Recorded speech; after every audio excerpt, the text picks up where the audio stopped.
What's going on, guys? John here, back again with another review. Actually, an early review this time, and that's for American Assassins.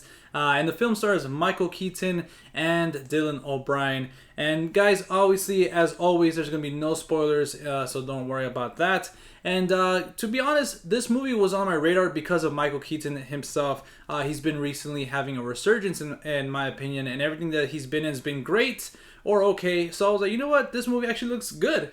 So I saw the film and I recommend for you guys to stay at home. But there is some positives to this film, and like I was saying earlier, Michael Keaton was actually one of the reasons why I wanted to see this movie in the first place, and I feel like he did a great job. Nothing Oscar worthy, but I did feel like his character was able to carry the movie in some places where I feel like it was falling apart, you know? And he had some great interactions with Dylan O'Brien's character, and I thought that was really well done as well. And speaking of Dylan, I feel like he did a pretty good job in this too.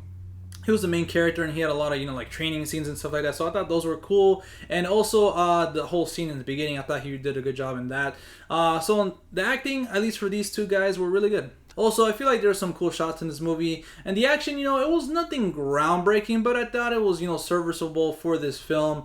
And some of the action stuff was pretty cool. And the negatives. I kind of want to start off with the story, which I thought it was a bit of a mess at times, and I found myself being like, okay, like, why are we here? Like, why is this happening? And a lot of times, for me at least, I felt like there was a lot left out to some of these characters as well, because I think this is based on a novel or a book series. I'm not sure which one, but I felt like you knew there was a lot left out. Like, you're like, okay, well, this character can't just have like this motivation out of nowhere, you know what I'm saying? And I'm going to talk about actually the villain a little bit later. Well, you know what? I'll talk about him right now. I like the villain was for me a bit of a letdown and negative because I like the actor Taylor Kitsch, but he wasn't really given enough like backstory and a lot of like, the villain's supposed to be, especially in these movies, are supposed to be well handled and kind of like make you like fear the villain and stuff like that, and kind of like, okay, he has this motivation because of X, Y, and Z or something like that. I feel like this guy was just okay, like he was just there, and he wanted to do X, Y, and Z because of, I don't know, it was kind of explained, but for me it was just kind of like, okay, this is like one of those throwaway villains. Like I was saying earlier, I feel like the action was okay, but for me that's also a negative, that it was just okay, especially with a film like this, coming off of like, a movie like John Wick or even Atomic Blonde where the action was really well done.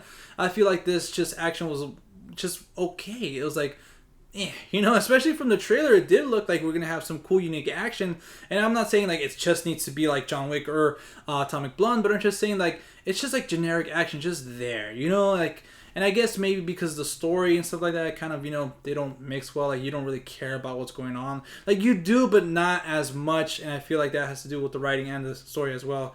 So, like I said, the action was kind of like whatever. And also, like I was saying earlier when I was talking about the story and the villain, that actually, like, some of these characters you don't really connect to. Like, I really like Michael Keaton's character, but, just because it was, like, Michael Keaton, he was, like, a badass and stuff like that.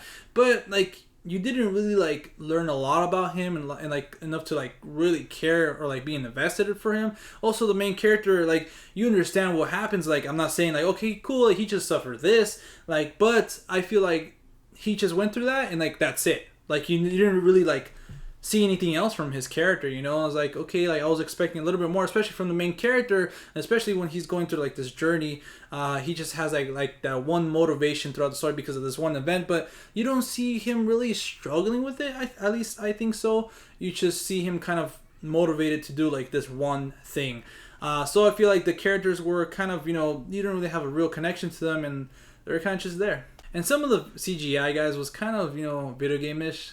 So it's kind of like, ugh. We're in 2017, so you expect decent, looking CG. And I was just like, yeah, that's clearly CG. It's like, this is faked. So I had to say that. But that's pretty much it for my negatives. Overall, guys, I just thought this movie was okay. It was just there. It was meh, And I feel like part of that has to do with my expectations, and I know that's like, my expectations. I wasn't expecting like a groundbreaking film, but I was expecting a decent film, and the trailers made it look promising. So with all that being said, the negatives and the positives, I have to give American Assassin a 5.5 out of 10. Like I said in the beginning of the video, I wouldn't recommend it. I say stay home or check out Mother, which is the other release coming out this weekend, obviously from Darren Aronofsky. But if you have seen the film or when you see it, let me know your thoughts on it in the comment section down below. And guys, you guys can follow me on Twitter, Facebook, and Instagram at The Real Talk with 2Ks. And as always, I'll see you at the movies. Later, guys.